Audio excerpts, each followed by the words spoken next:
And we want you to get to know us. From 6, it's Breakfast with Eamon and Isabel. Monday to Thursdays on GB News, Britain's news channel. Westminster is going around in ever-decreasing circles, followed by the media. Britain is broken. How on earth did we get into this mess? But more importantly, how do we get out of it? Join me at 7 p.m, Mondays to Thursdays on Farage, here on GB News. We will have open, rational debate. We've got to work out how Britain moves forward from this. Join us here on GB News, the People's Channel. Britain is watching. Every Sunday from 11, join Michael Portillo. There'll be topical discussion, looking at the week before and the week to come. So kick back and relax at 11 a.m. on Sundays on GB News with me, Michael Portillo. GB News, the People's Channel, Britain's news channel.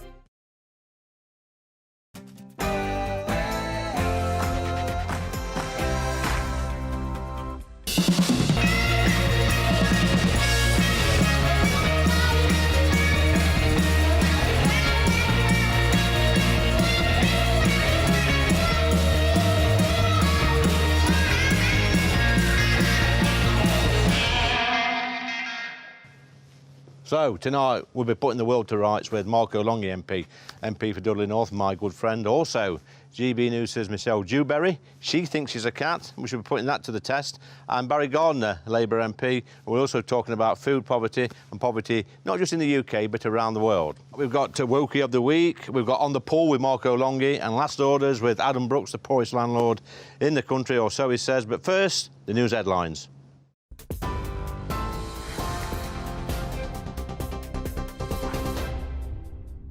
Good evening to you. At 7 o'clock, I'm Aaron Armstrong in the GB newsroom.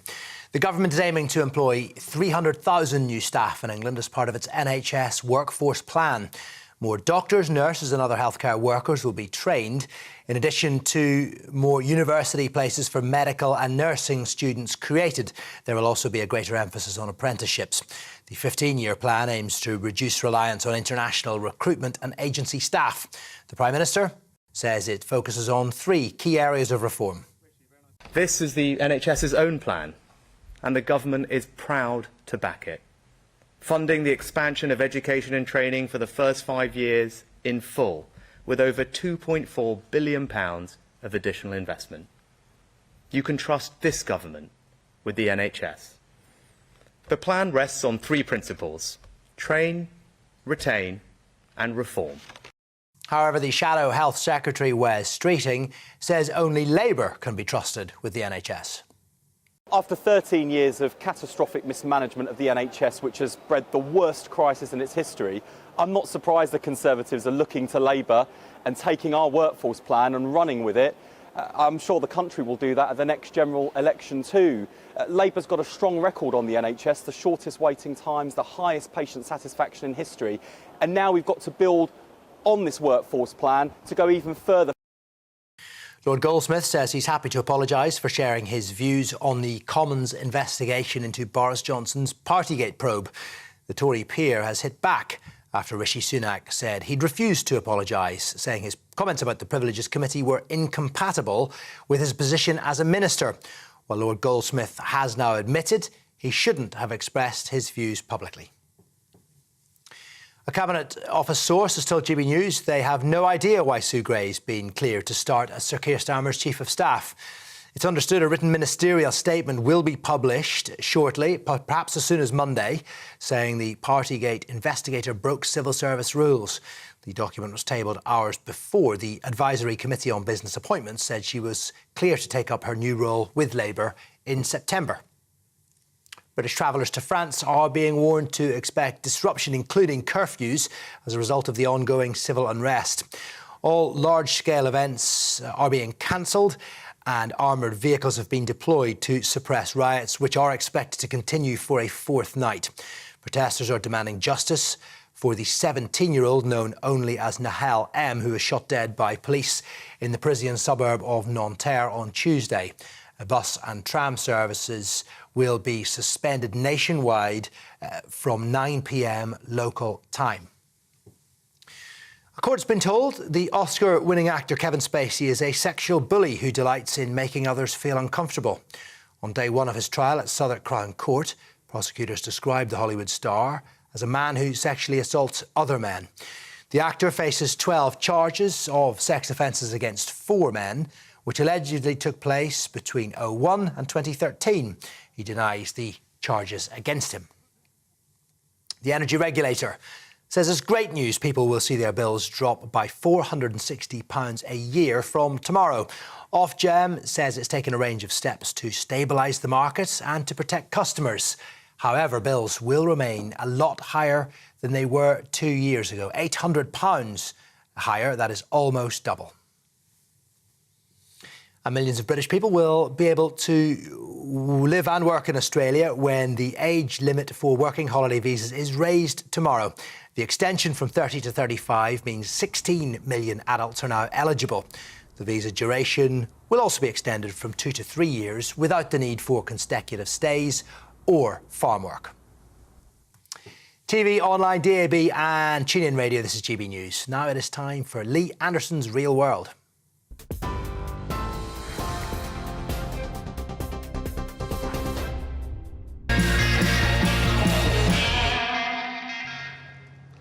In 1941, the German army, the Nazis, invaded Latvia, and they knocked on the door of a 15-year-old young man called Jānis Bīta.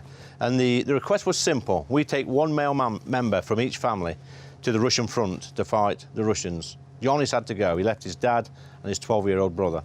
Jānis survived the war, but imagine a 15-year-old boy having to do such horrible things. At 17 years old, after the war, he was a displaced citizen. He was a refugee. He was an asylum seeker. He had nowhere to go. He couldn't go back to Latvia. He was given 2 choices, either the US or the United Kingdom. So he came to the United Kingdom in the hope that at some stage he could go back to Latvia and trace his family and start again. But that didn't happen. Jānis came to a village in Derbyshire, near me, and they stayed in army barracks. And they were so grateful, were the Eastern Europeans, to be rescued and given a fresh start in life, that they volunteered on the farms in Derbyshire to pick the vegetables, the potatoes, the carrots, the onions, whatever. And they did this for no pay at all. They were just delighted to be safe and to be given a fresh start. Some years later, he married a girl from the village, he had children, he became a British citizen. He's no longer with us, is Jānis, but he always said this, that Britain is a wonderful, tolerant and kind nation. His family came to see me last year and they said, Lee, everything you say about the asylum seekers, alleged asylum seekers coming over the channel, is absolutely correct. They are economic migrants and my dad would turn in his grave.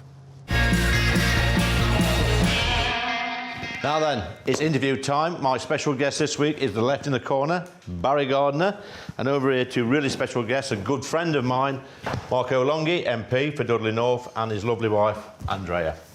Thanks, guys. Thanks for coming. Good evening. Marco. Yes. You're one of my best parliamentary buddies, and you've got an interesting past. At 3 months, you moved to Italy with your family. Yeah, I was born in Bloxwich Maternity Hospital. And then my dad got a job with the Italian airline, Alitalia. So we all shipped over back to Rome, and that's where I stayed till I was 19. But we had very cheap tickets because he was staff. Yeah. So I was always back in the UK whenever we had a break from school. I was with my grandfather, who was like a second father to me. Let's just fast forward a few years, Marco, because you find yourself, you go to university, you become an engineer, you find yourself working in Brazil. I do, where you met the lovely Andrea. Yes. Tell me, what was life like in Brazil? What was it like when you first got there? Oh, well, I went there not speaking a word of the lingo there, it was Portuguese, and I just had to learn on the go, as you do. And I was very worried about keeping my job because I had to... You weren't very good at it. Well, I had to take charge of oil rigs, and lots of people, a lot older than me at the time, and they had to basically do what I told them, you know. So the training was probably the most difficult thing I've ever done in my life. And when people come to me and say, oh, Marco, I've really had a hard day's work, I should tell them a few stories of my hard day's work. But things got better, Marco, because you met Andrea. That's right. How did you meet? Better. I was stalked. Stalked? Yes, I was stalked. Right. So I lived in this town where if you didn't work in oil and gas or in the salt mines, you basically left. And usually the women used to stay behind. So I had phone calls, believe it or not, into my office saying, where's he going tonight? And And I don't know if Andrea ever phoned to find out. No, I didn't. I don't blame you, Andrea, to be honest. But it is the truth, isn't it? It is the truth, yes. So, Andrea, what do you think when you first met him? He's got blue eyes, hasn't he, and light Blonde hair? and blue eyes, Yeah, yes. We don't have that speech in Brazil. So, I guess why we've got you now, 'cause Marco, you've had a pretty extraordinary journey. You lived in Italy, England, and Brazil, and Andrea, obviously, born and bred in Brazil. So, I'm going to talk about poverty in the UK at the moment, because we see a lot of things in the press, in the media, and we speak about it on a regular basis in Parliament about poverty. And I always try and hark back to my childhood when we were probably in poverty, impoverished. But, you know, looking at Brazil, the way people live in Brazil, you've seen real poverty. Lee, one of the first things I said when Marco brought me to England for the first time, we were driving from the airport to Marco's parents, and I said to Marco, "Do you not have poor houses here?" And he said, "No." So there is a huge difference. You don't have poverty. We don't have poverty. The reason why Andrea asked that question is if you go down a road in Brazil, particularly in the north of Brazil, you literally have mud shacks on the road where people are trying to sell you if you stop on a long journey. So tell me this, Andrea, if you're in Brazil and you've got a job, say, in a factory, and you become ill, and you've got no money, what happens? Does the state pick the tab up? Do you get housing paid for? Who feeds you? No. So how do you survive? With great difficulty. I don't come from a very well-loved family. I'm not embarrassed to say that, but we didn't have a lot to eat. My mum had quite a few children. How many? I am the last of 11. 11? Yeah, but 2 died, so I'm the 9th one at the moment. We basically had, this is something that happens to quite a few, to poor families. We eat coffee and bread very often. Yeah. I used to have coffee and bread for breakfast, mid-morning snack. We did have one lunch. It didn't include a lot of meat. Afternoon snack was coffee and bread. Dinner was coffee and bread. If you were lucky, you had some soup made with not meat. Yeah. And then if I was hungry at night, at 10 o'clock at night, I used to have coffee and bread as well. So I guess you can see things through different eyes. When you come to the UK, it's more difficult for me and Marco and Barry when we talk about poverty. Yes, we might have experienced a little bit of poverty growing up. I never thought we were impoverished in my village growing up, but looking back now, we probably were classed as being in poverty because we didn't have any money. My parents lived week to week, they never had any savings. You know, we had, like I said before, we grew our own vegetables and had chickens at the bottom of the garden. I guess you, though, that's an egg, by the way, yeah, and I've got 2 eggs, so that would probably feed us. This is luxury. Well, is it actually boiled? I thought you should share in what Andrea would have considered luxury for breakfast. Did you have eggs for breakfast? Eggs used to be for lunch to replace meat. If you were lucky, you could have a slice of cheese. Yeah. It was hard. So I guess looking at it in Brazil, then in the UK, you've compared different levels of poverty. I still do. And you still do? Yeah. OK, and do you think we're lucky in this country? Because I certainly do. You are very lucky. So I want to bring our token lefty in the corner, Barry. He's sat there smiling with his pint. Barry, what do you think to what Marco and Andrea said about poverty? They see real poverty in a place like Brazil, which is, I suppose, a developing country. And we hear people on your side of the house bang on about poverty all the time. Yes, there are people struggling in this country, but I don't think personally that the poverty levels are as you lot say. What would you say to that? Look, we're the 6th largest economy in the world. Yeah. And you're right, there is poverty in other parts of the world which is extreme, where you're talking about, as Andrea says, people living in literally mud shacks. I've been to those countries, I've seen that, and it's desperate. And that's why I think, you know, we should be doing all we can as one of the wealthiest countries in the world to alleviate that poverty. And that's why I disagreed with your party, as you know, Lee, on the reduction of the 0.7% of GDP going to international aid.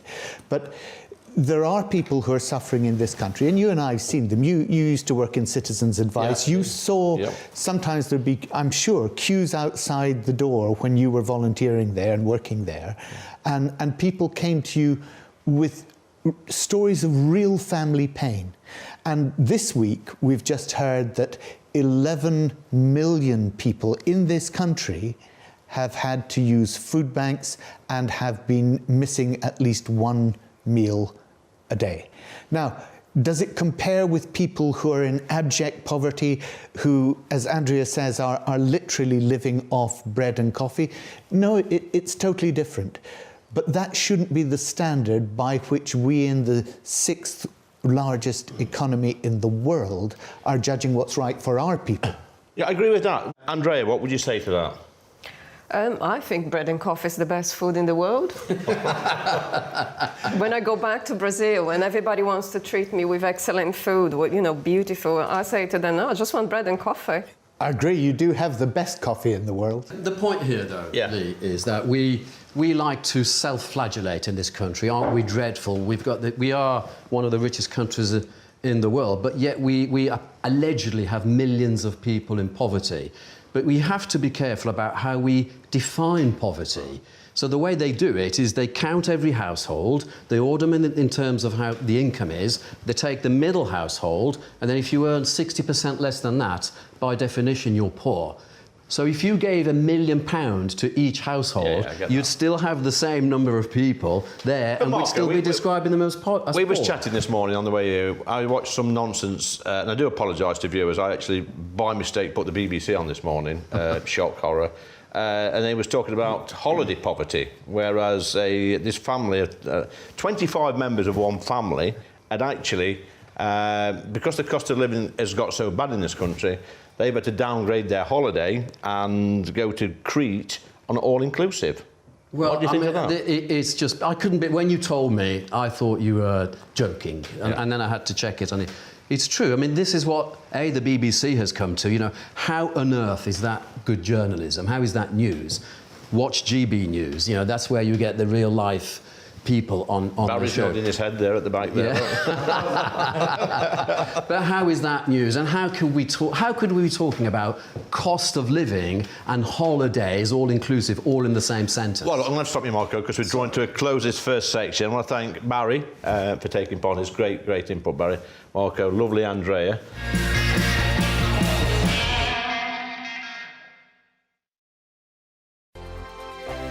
First and foremost, I am a GB News fan, and I was before I was working here. Just love the fact that we're asking the questions that a lot of establishment media won't ask. With a bit of a twist, we not only want to inform you, but we want to keep you entertained. It's worth the drive because you get in and the team's all ready and waiting, they're itching to go, and it's a proper little family. GB News is the people's channel. It's the audience that makes the programme sing. We're giving our viewers and our listeners a voice. I see the thousands of your letters, tweets, emails, you name it, coming in. Britain is broken. How on earth did we get into this mess? But more importantly, how do we get out of it? The establishment had their chance. Now we're here to represent you. It's time for something different. It's time for GB News. I'm very patriotic. I believe in Britain. Our best days lie ahead. Britain's watching. Britain's watching. Join us here on GB News. The People's Channel. Britain's news channel. I'm Andrew Doyle. Join me at 7 o'clock every Sunday night for Free Speech Nation, the show where I tackle the week's biggest stories in politics and current affairs with the help of my 2 comedian panellists and a variety of special guests. Free Speech Nation, Sunday nights from 7 on GB News, the People's Channel, Britain's news channel. Nightmare commute? Kick it up a gear with me, Patrick Christie's, at Drive Time, 3 till 6 p.m, Monday to Friday on GB News Radio. You can listen online and on DAB+, on the smart speaker app, and on the GB News app. And if you've got an Alexa, all you have to say is, Alexa, play GB News. We're also on TuneIn and the Radio Player apps. From the school run to rush hour, get revved up with me, Patrick Christie's, on GB News and GB News Radio.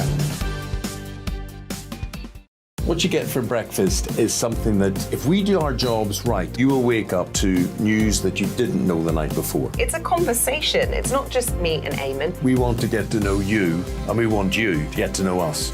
From 6, it's Breakfast with Eamon and Isabel. Monday to Thursdays on GB News, Britain's news channel. Westminster is going around in ever-decreasing circles, followed by the media. Britain is broken. How on earth did we get into this mess? But more importantly, how do we get out of it? Join me at 7 p.m, Mondays to Thursdays on Farage, here on GB News. We will have open, rational debate. We've got to work out how Britain moves forward from this. Join us here on GB News, the People's Channel. Britain is watching. Every Sunday from 11, join Michael Portillo. There'll be topical discussion, looking at the week before and the week to come. So kick back and relax at 11 a.m. on Sundays on GB News with me, Michael Portillo. GB News, the People's Channel, Britain's news channel.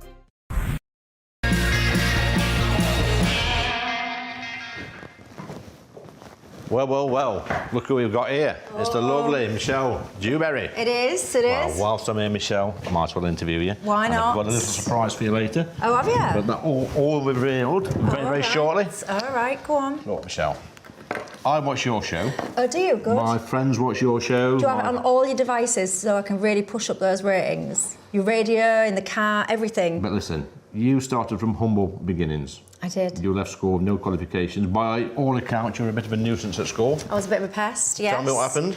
I didn't really like school, and if any of my old teachers are watching, they're probably very pleased to see the back of me. I was just a pest, that's the only way I can describe it. When you say pest, what was you up to? Smoking, drinking? No, I was just annoying. I didn't really want to be at school. I didn't really see the value of what I was being taught, wanted to just be out and about. If I was at school, I was quite disruptive. Cheeky? A little bit, so, but I used to just twag a lot. I just used to just not twag? be there. What's that? Like wagging it. Yeah, You like call just wagging twag off. I don't know how else to say it. Like not go to school, just hang around other places. In the wrong company? Yes, very much so. Doing what? Probably everything that I shouldn't have been doing, quite frankly, especially into my later teenage years when I really did get in with the wrong crowd, doing a lot of stuff that I should not have been. Okay. We'll keep it friendly. Well, I'll keep it family-friendly, safe. Okay, that's for another day, is it? Yes. So there must have been like a light bulb moment, a road to Damascus moment, that's something that clicked in your head. What was it? Yeah, so for me, I was in with the wrong crowd, and I had a great time, by the way. I didn't realise it was the wrong crowd at the time. I had a fabulous time, so I can't knock them if any of those people watch. They were great company, great fun, but when I was 17, I lost my sister very tragically, very unexpectedly, and I went from literally having a sister one second to not having a sister the next, and that was a catalyst to change my life, Lee, because she was only 19 when she died, and she was my best friend, and I thought to myself, do you know what, she's lost her life, she'll never get to experience adulthood, and it just put a fire in my belly to have what I called an extraordinary life, say yes to absolutely everything, and just try and change my course, which was easier said than done as a teenager with absolutely no qualifications, no network, and no idea of what I was doing, quite frankly. So you must have always had a fire in your belly, Michelle. It just needed light. Only since that, I would say. Only since my sister died. Up until then, I was absolutely happy just dossing around doing not a lot, quite frankly. And you need to continue doing that. Yeah, but I think that there is like, because people talk about what is working class and stuff like that, and I do believe that working class people, they have like something inside them, and it's really hard to explain to someone that's not working class, but I think if you are that working class, you have this thing in your belly, like it runs through you. It does. And it's there and it's powerful and it'll make sure that you're always all right, and I can't really explain what that is, it's just a thing. So, growing up, like you said, difficult time at school, life-changing when your sister passed away. But now, you know, several years on, just a few years, by the way, a couple of years. 21 now. Yeah, 21.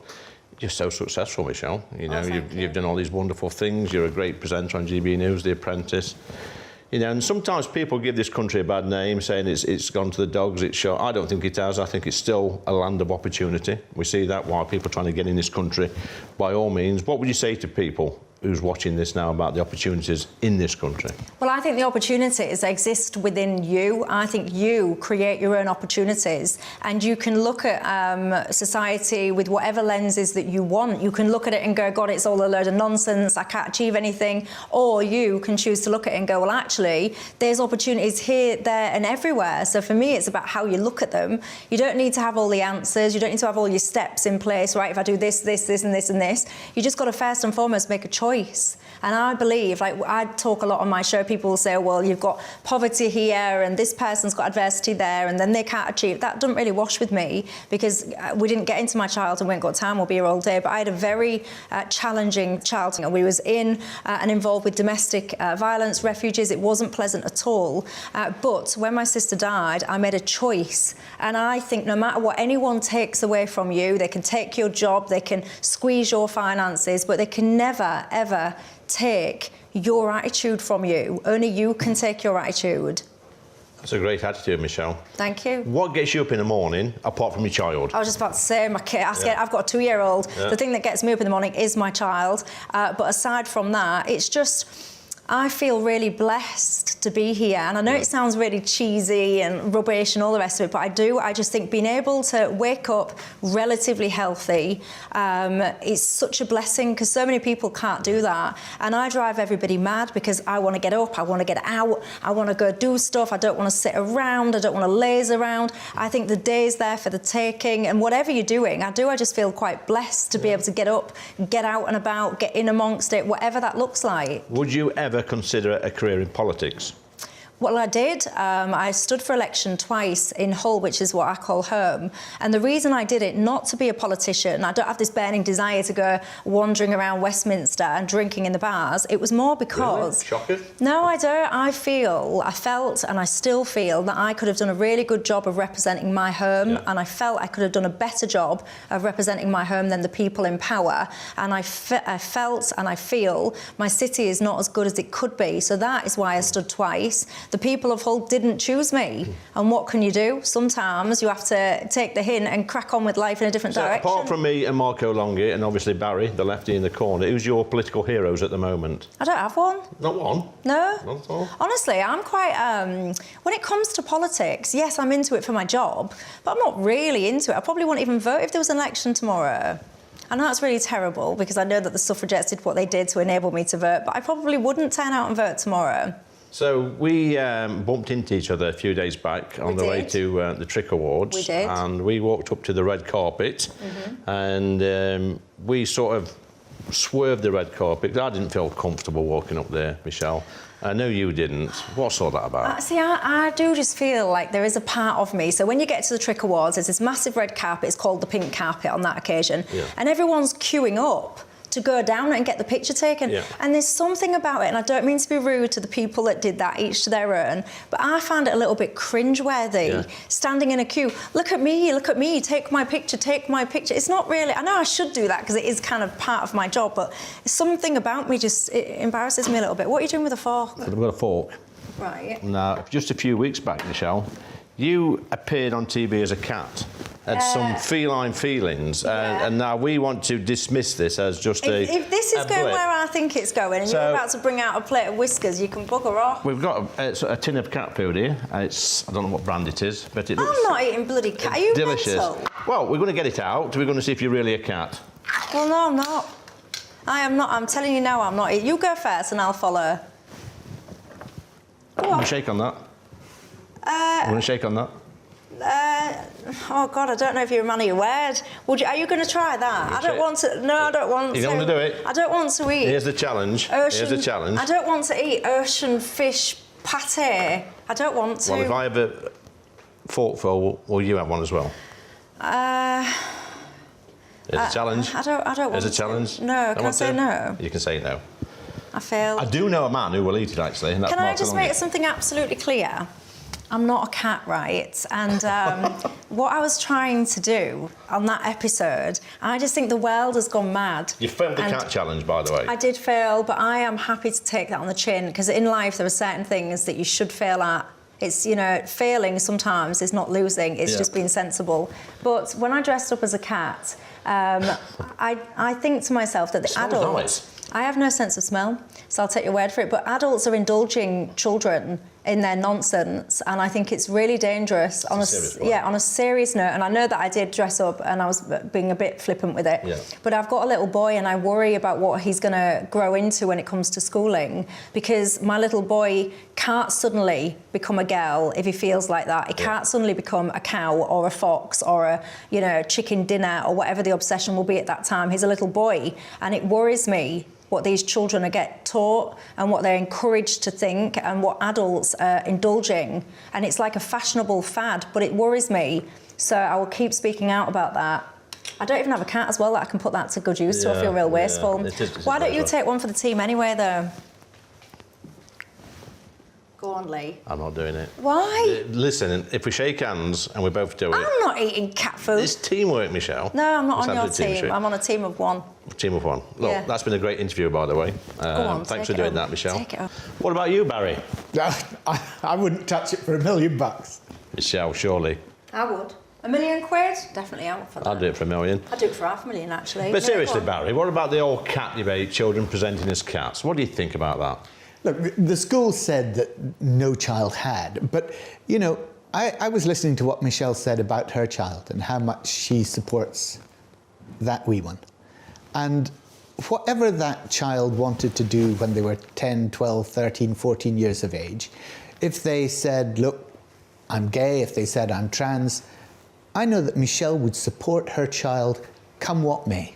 Come what may. No. If my child said to me, Mummy, do you know what I want to do? I want to jump off that 10-storey building because I think I can survive heights. I'd say, no, son, don't be daft, you're not doing that. If my son said to me, I'm gay, then of course I would accept that he's gay, of course. Yeah. If he said to me, Mummy, I'm not a boy, I'm a girl, my reaction to that wouldn't be, of course you're a girl, so now let's call you Josephine. My reaction to that, Barry, would be, son, you're not a girl, you're a boy. It sounds like you're a very unhappy little boy, so what do we do to help you become a happy little boy and embrace who you actually are? That would be my response. Yeah, and that would be a really caring response. But there's another way of looking at it, and that's to understand that there's sex, so you're born male or female, but there are also things that you learn, that you're conditioned into, and that's masculine and feminine. That's the roles of being a boy or a girl. And sometimes, I think, in this debate, we confuse male and female with gender, sex with gender. They're separate, and that's why people do get confused about that issue, and that's why it is important to actually have that understanding and help people make that transition if that's where they want to be. Well, look, I mean, this conversation could go on all day. These are problems in the nation. But we've got lots of problems, lots of dilemmas coming into my mail sack for this part of the show, Michelle. This is Agony Anderson, where people write in with their problems, and who better to help me with this week's problems than Michelle Dewberry herself, Let's legend. get stuck in. Let's have a look. So we've got, this one's from Jonathan. Oh, Jonathan.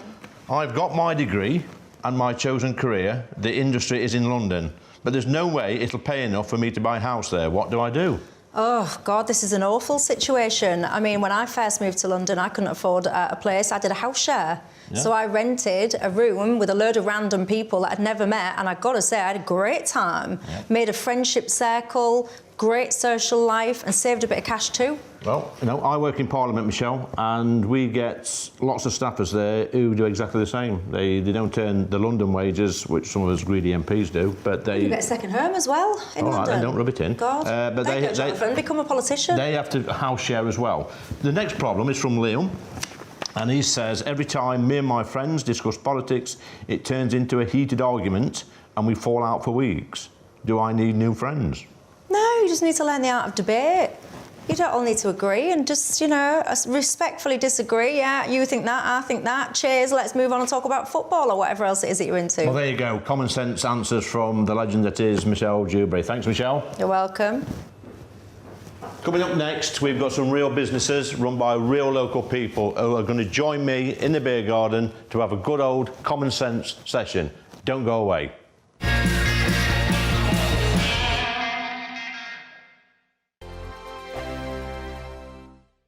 Like all families, we have arguments every now and then, but actually we agree on what the mission of GB Newsers, and that's the most fundamentally important thing. GB News provides the kind of platform that lets all voices be heard. We don't hold back. We're free to say what we really think. Just because some people who live in a tiny little Westminster bubble think that their particular story is important, that's not the most important story for me. And often they will be difficult stories, stories that you won't find on the establishment media. Because what people think in the north of England may be very different to what they're thinking in the home counties. We're going to carry on telling the world what life is really like for households up and down the UK. We love to be in your car, in your kitchen as you're having your breakfast. Whatever you're doing, you are part of the show.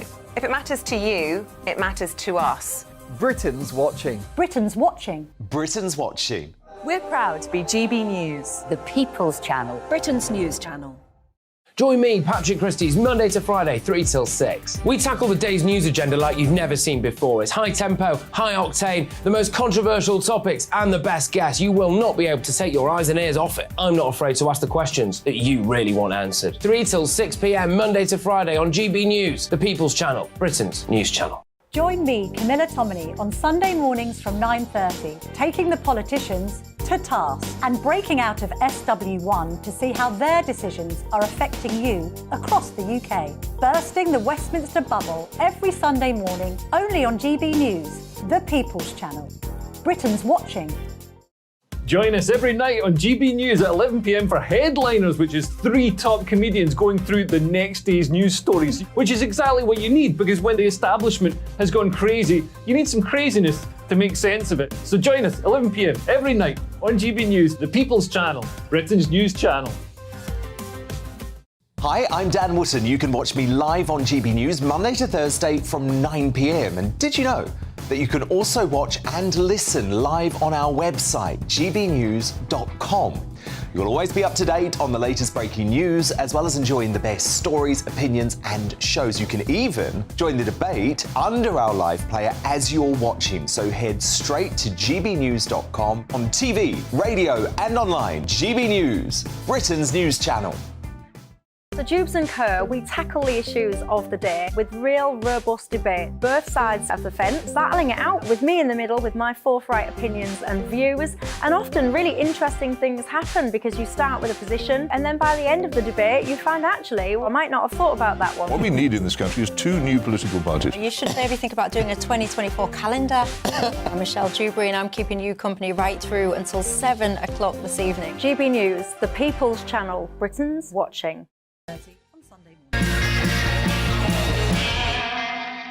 So now we've got real people in the real world. They don't come much realer than Tony the wine man. Tony, nice to meet you. Hi, Lee. You run a wine shop. I do. Somewhere in this neck of the woods. You drink in this place. Yeah, indeed. Tell me about the wine shop. But most importantly, if you was a Prime Minister for the day, what is the one thing you would do?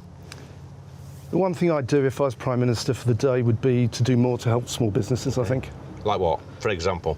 Well, the rate relief that we had during lockdown, the cost with energy, just generally more to help businesses mitigate the increasing costs that they're having. Yeah, so it's funny you should say that, because you told me that you set up your business during lockdown, during COVID.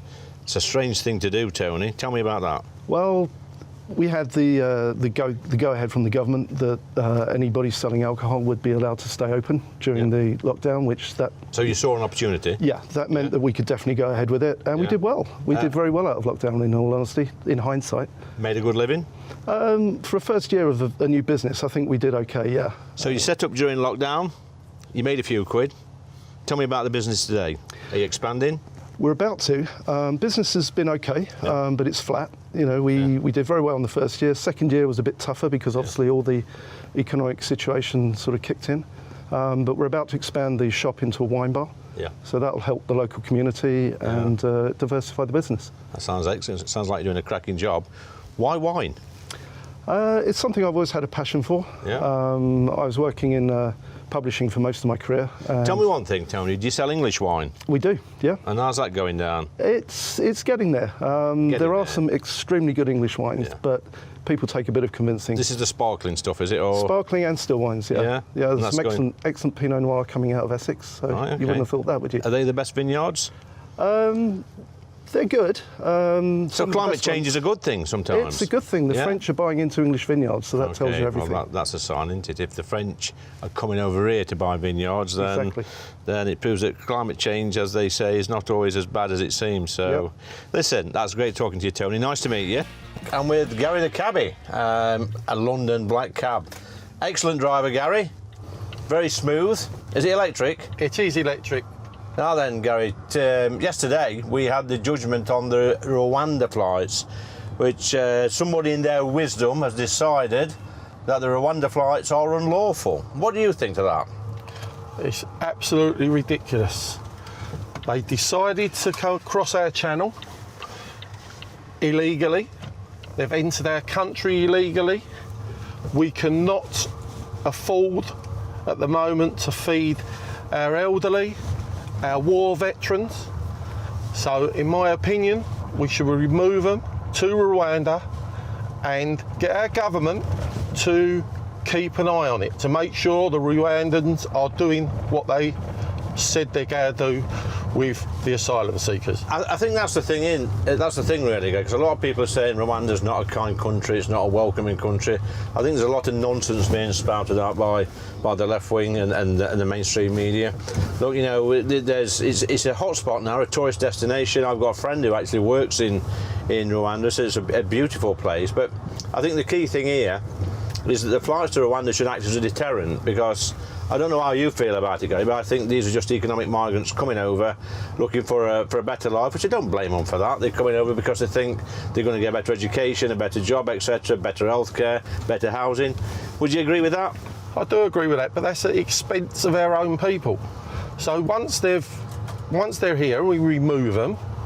As long as the Rwandans are doing what they say they're going to do, then I think everything should be all right. As long as we keep a check on them, that everything's being done properly, then it's all safe and all happy. Yeah, so this is going to go all the way to the Supreme Court now, so I've got my fingers crossed that they make the right decision. But I think you want to talk about black cabs as well, Gary, today, about the cycle of a black cab. Yeah, well, the cycle of a black cab, today we're driving in a TXE electric that the mayor decided to his wisdom that we had to buy. Not him again. Him again. And they're a lovely vehicle. They're £70,000, and after 15 years, don't matter what state they're in, they've got to be chopped in and a new one bought or rented. Now they're electric. They're applied to everything that he's asked us to do, but we have to chop them in after 15 years. Well, that doesn't sound very green to me, Gary. What do you reckon? Not very green and very uneconomical. Well, there you go. Gary the cabbie speaking common sense, as he did last Friday. And I think, hopefully, fingers crossed, that next week we'll have more from Gary the cabbie.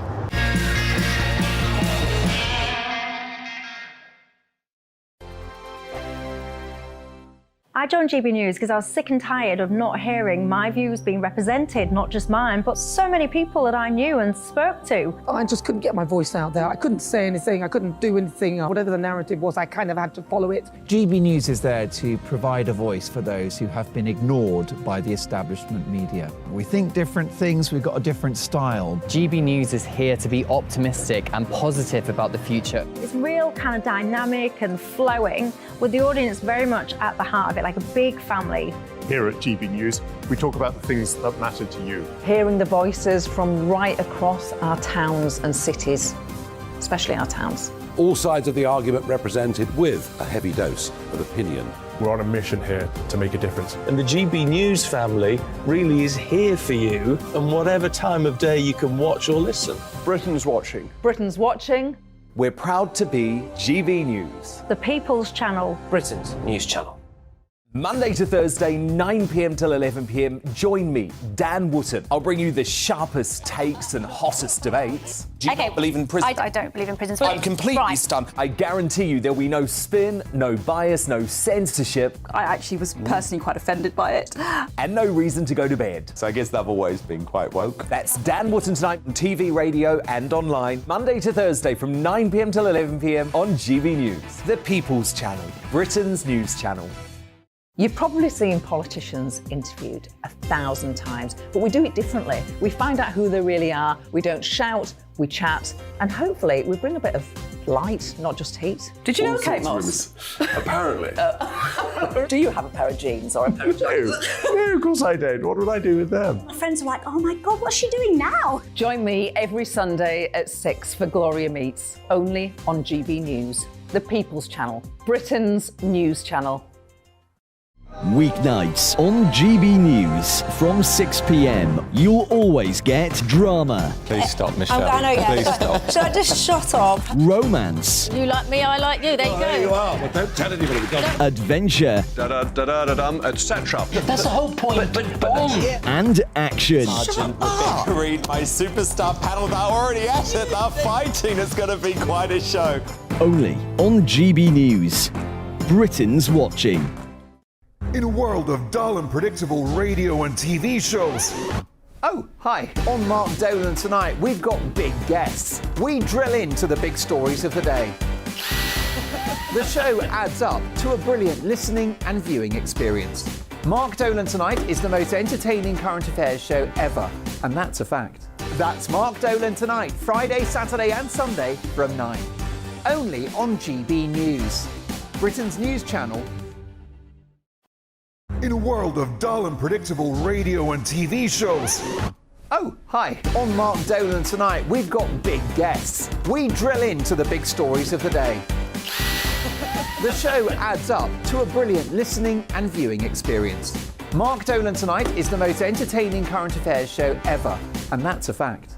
That's Mark Dolan Tonight, Friday, Saturday and Sunday from 9. Only on GB News, Britain's news channel.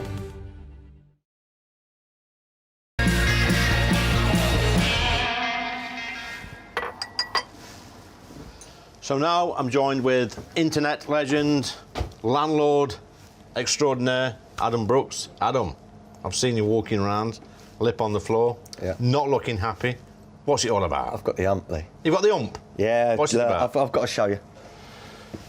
We've got to fight Sadiq Khan and we've got to stop the ULEZ expansion. Comes real close to here and it's impacting a lot of businesses, a lot of residents, a lot of hard-working people that travel into London as their job and they're being taxed for no reason. But surely, Adam, if ULEZ comes in, it will make the atmosphere better, cleaner, the air greener, and lots of people will stop getting asthma and we'll all be healthier.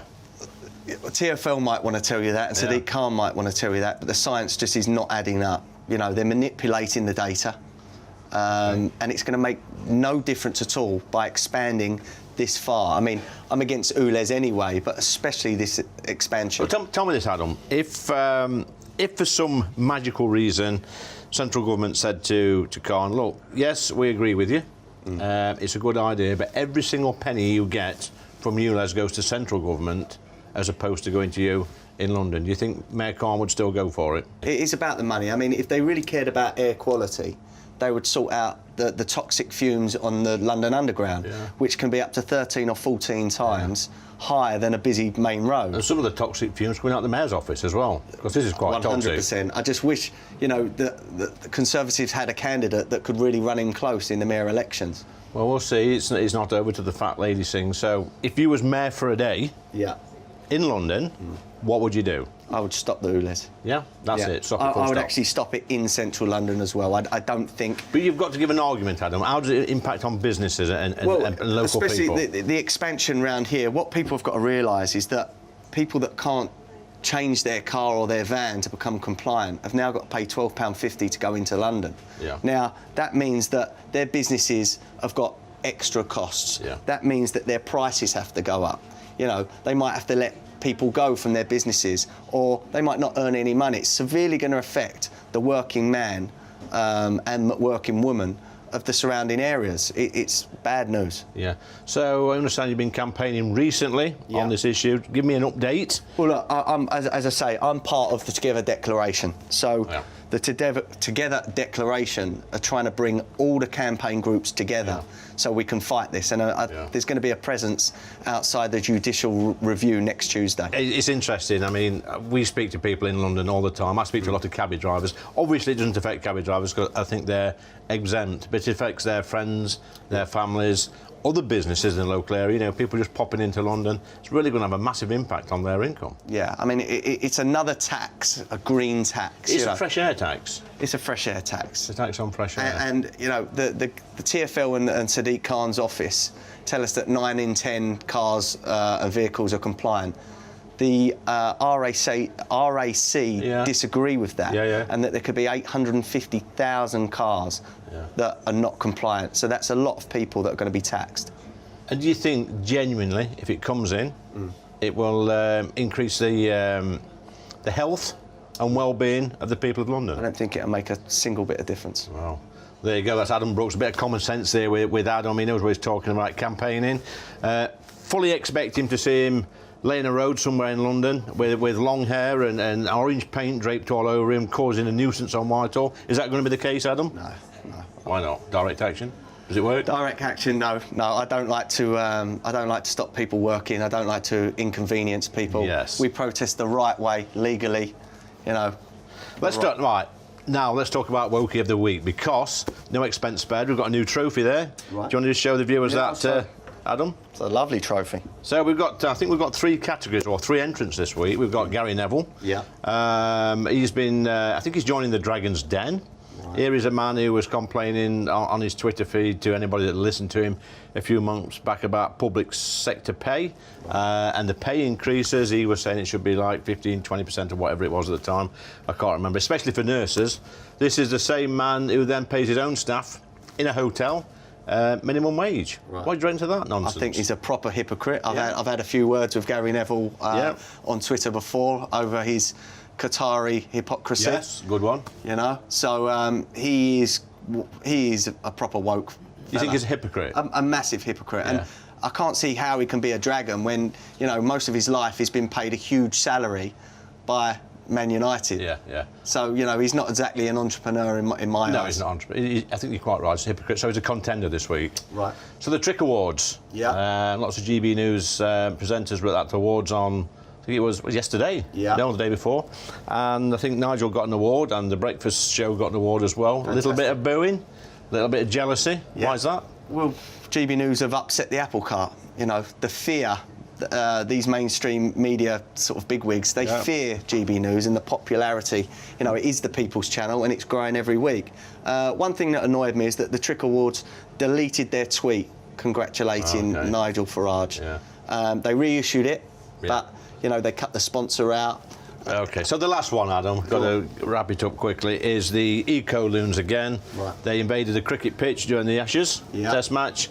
One lunatic was on there. We was carted off by Bairstow. I'd love to see that, in dragging him off. I would have given him a couple of rib shots on the way out. So what do you think the solution is to that? Because I was toying with the idea of maybe getting these Eco-Loons in the old nets and letting Stuart Broad have a couple of overs at them. Fire some balls at them. Yeah, so... See what they want to do then. No, you know? See what they do then, yeah. No pads, no bat, just stand there. Soon stop.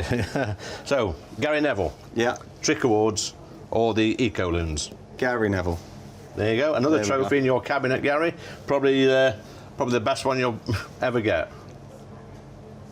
So now we're on the poll with Adam Brooks and MP for Dudley North, Marco Longhi. Come on down, Marco. You know the challenge. Pint pot, 1 pint. There we go. You've got 30 seconds to do it. Oh, it's happening. Tip your glass a bit. It's getting a bit frothy. Oh, look at me profits. Look at me profits. Towel, please. Towel, please. You had one job again. I'll just mop this up. Look here. Oh dear. God, this is not going well, Lee. That's it. On the bar, Marco. On the bar. Oh my goodness. On the front here, mate. On the front. Okay. Well, it's a shocker. It's 2 weeks into the show, Adam. That's one of the worst pints I've ever it's like seen. A generation I've got to say, I'm sorry, mate. It's Don't give up the day job. No, I wouldn't. Right. I wouldn't. No. So, how much would you charge for that? Would you charge full price, Adam? I couldn't serve that. What about? Hang on. What about all of those Twitter people saying, "Oh, that's on expenses"? Listen, Marco, don't make excuses. This is. I'll take that anyway. Actually, I mean, you will laugh, Marco, but that is quite shocking. What do you think Adam scores I've got to give him out of 10? 3. As much as that? It's bad, yeah. OK, let's get the board out. I've got some chalk here. It's a shocker. It'll probably take 20 minutes to settle down that well, so 3. There we go. There, Marco. 3 out of 10. Thank you for joining me, Marco. Thank you, Adam, Thank you. once again. Thank you for letting us use your brilliant pub down here in Appreciate Essex. it. It's brilliant. Thanks a lot. Thanks, buddy. Cheers, guys. Cheers, mate. Yep. Cheers. Well, thank you. That's it for this week's Lee Anderson's The Real World. Big special thank you to my guests this week, Barry Gardner, Marco Longy MP, his lovely wife, Andrea. Let's not forget Adam Brooks, the owner of this pub, and Gary the cabbie. More common sense coming from him. Look out for him in the future. And big thank you to the businesses that joined me on this week's show. But next week, it's the same place, it's the same time, it's the same channel, and we've got Patrick Christie's, the GB legend and darts legend, Bobby George.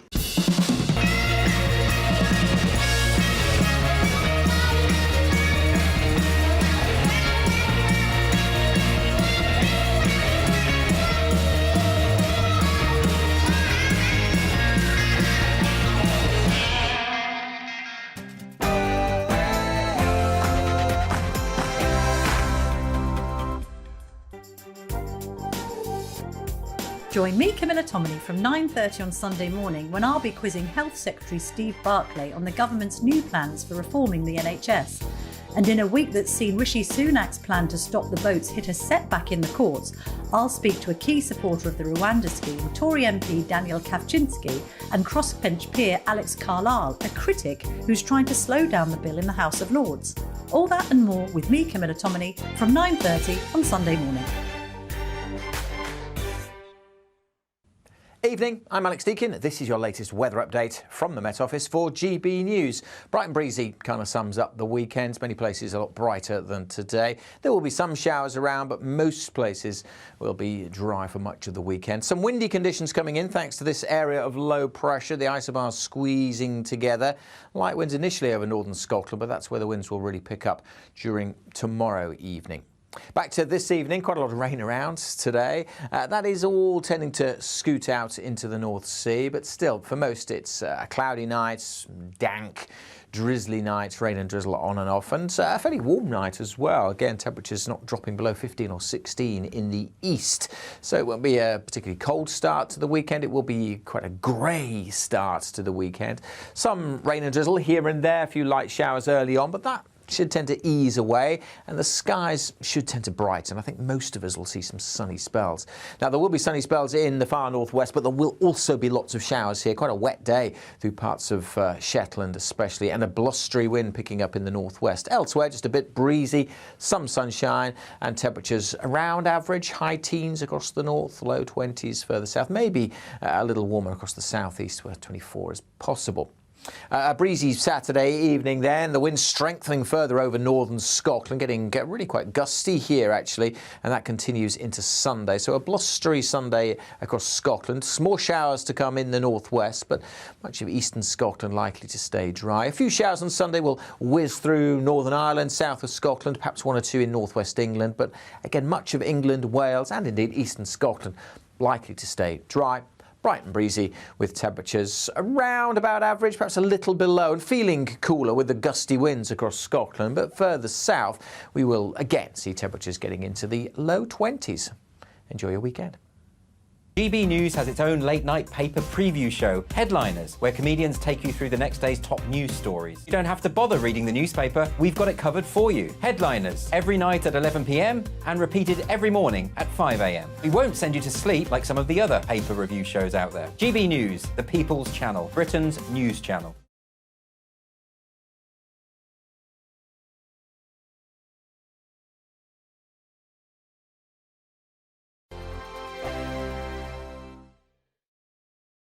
First and foremost, I'm a GB News fan, and I was before I was working here. Just love the fact that we're asking the questions that a lot